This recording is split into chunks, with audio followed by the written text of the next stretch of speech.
एक छोटे से गांव में एक गरीब किसान रहता था। उसके पास एक बूढ़ा और कमजोर गधा था जिसका नाम उसने हीरो रखा हुआ था। किसान लालची और बेरहम था और हमेशा चाहता था कि हीरो ज्यादा से ज्यादा काम करे। वो अक्सर हीरो की ताकत से ज्यादा बोझ उस पर लाद देता था। एक दिन किसान ने हीरो की पीठ पर अनाज की बोरियों का एक बड़ा ढेर लाद दिया। हीरो ने अपनी पूरी ताकत लगाई लेकिन वो इतना बोझ उठाने के काबिल नहीं था। उसकी टांगें लड़खड़ाने लगीं और वो जमीन पर बैठ गया।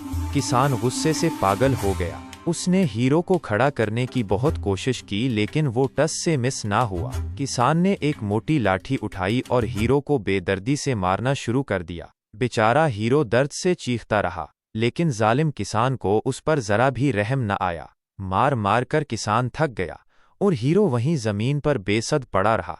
शाम तक वो वहीं पड़ा रहा और फिर उसने अपनी आखिरी सांस ली। किसान ने जब देखा कि हीरो मर गया है तो उसे थोड़ा अफसोस हुआ लेकिन वो उससे ज्यादा अपनी बोरियों के ज़ाया होने पर नाराज था। इस कहानी से हमें ये सबक मिलता है कि हमें कभी भी किसी पर उसकी ताकत से ज्यादा बोझ नहीं डालना चाहिए। हमें जानवरों के साथ नरमी और शफकत से पेश आना चाहिए और उनकी तकलीफ को समझना चाहिए। लालच और जुल्म हमेशा बुरे नताइज लाते हो। उम्मीद है आपको ये कहानी पसंद आई होगी जिसमें हमने देखा कि किस तरह एक जालिम किसान ने अपने बेज़बान गधे पर जुल्म किया और उसका क्या अंजाम हुआ। हमें हमेशा जानवरों का ख्याल रखना चाहिए और उन पर रहम करना चाहिए।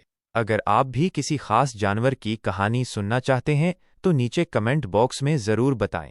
इस वीडियो को लाइक और शेयर करना मत भूलिएगा ताकि ये कहानी दूसरे बच्चों तक भी पहुंच सके। और हाँ, हमारे चैनल को सब्सक्राइब ज़रूर करें ताकि आपको ऐसी मज़ीद दिलचस्प और सबक आमूज़ कहानियाँ मिलती रहें। आपका शुक्रिया।